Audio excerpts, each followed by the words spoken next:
Agar channel ini berkembang, silahkan like, subscribe, dan nyalakan loncengnya. Boleh juga di-share di media sosial Anda. Siapa tahu konten yang saya sajikan bermanfaat bagi yang lain.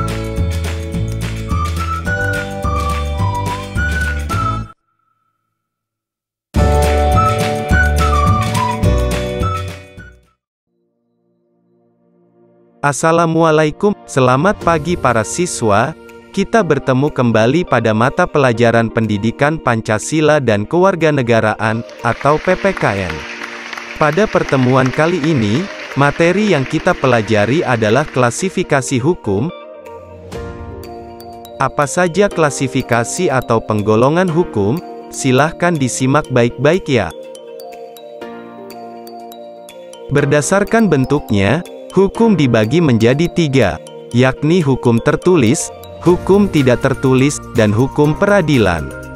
Hukum tertulis dibedakan menjadi 2, yaitu hukum tertulis yang dikodifikasikan, dan hukum tertulis yang tidak dikodifikasikan.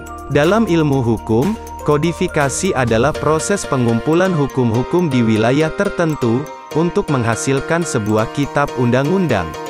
Penggolongan hukum berdasarkan bentuknya yang kedua adalah hukum tidak tertulis.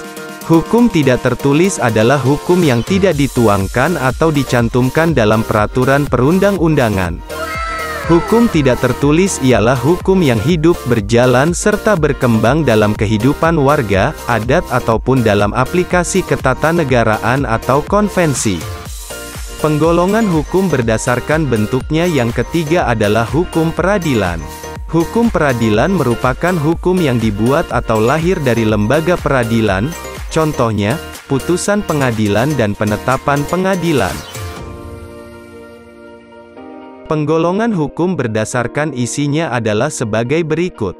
Yang pertama adalah hukum publik. Hukum publik merupakan hukum yang mengatur hubungan antara warga negara dan negara yang menyangkut kepentingan umum. Contohnya hukum tata negara, hukum administrasi negara, hukum pidana, dan hukum acara.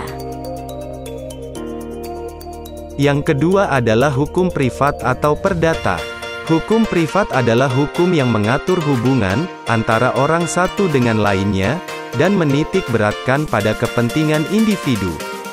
Contoh hukum privat adalah hukum keluarga, hukum perniagaan atau hukum dagang, hukum perkawinan, hukum kekayaan dan hukum waris. Berdasarkan sifatnya, hukum diklasifikasikan menjadi 2, yakni hukum yang bersifat memaksa, dan hukum yang bersifat mengatur. Hukum yang bersifat mengatur, merupakan hukum yang mengatur hubungan antar individu, dan berlaku jika yang bersangkutan tidak menggunakan alternatif lain. Contohnya, pewarisan dilakukan berdasarkan undang-undang karena tidak ada surat wasiat. Hukum bersifat memaksa, artinya, hukum memaksa semua orang tanpa kecuali, untuk mematuhi peraturan yang ada. Hukum dibuat tidak hanya untuk ditaati golongan tertentu saja, tetapi oleh semua warga negara, tidak memandang status sosial seseorang. Berdasarkan tugas dan fungsinya, hukum dibedakan menjadi 2, yakni hukum material dan hukum formal. Apa itu hukum material? Hukum material adalah hukum yang mengatur hubungan antara anggota masyarakat yang berisi perintah dan larangan. Contohnya, Kitab Undang-Undang Hukum Pidana dan Kitab Undang-Undang Hukum Perdata. Apa itu hukum formal? Hukum formal merupakan hukum yang mengatur tentang tata cara melaksanakan dan mempertahankan hukum material. Contohnya, Kitab Undang-Undang Hukum Acara Pidana, dan Kitab Undang-Undang Hukum Acara Perdata. Apa saja klasifikasi hukum berdasarkan wilayah berlakunya? Yuk kita lanjutkan pembahasannya. Namun jangan lupa like, subscribe, dan nyalakan loncengnya, serta bagikan konten ini jika dirasa bermanfaat. Berdasarkan wilayah berlakunya, hukum diklasifikasikan menjadi 3, yakni hukum lokal, hukum nasional, dan hukum internasional. Apa itu hukum lokal? Hukum lokal merupakan hukum yang hanya berlaku di daerah tertentu saja. Contohnya, hukum adat Batak, hukum adat Jawa, hukum adat Minang. Bisakah kamu menyebutkan contoh hukum lokal yang ada di daerahmu?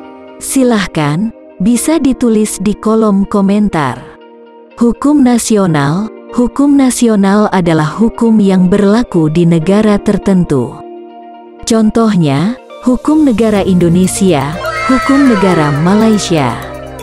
Hukum internasional. Hukum internasional adalah hukum yang mengatur antara dua negara atau lebih. Contohnya Konvensi Hukum Laut Internasional tahun 1982. Berdasarkan waktu berlakunya, hukum dibagi menjadi 3, yakni ius constitutum, ius constituendum dan hukum antar waktu. Ius constitutum merupakan hukum yang berlaku pada saat ini atau hukum positif.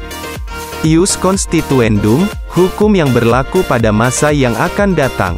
Hukum antar waktu merupakan hukum yang mengatur peristiwa yang menyangkut hukum yang berlaku saat ini, dan hukum yang berlaku pada masa yang akan datang.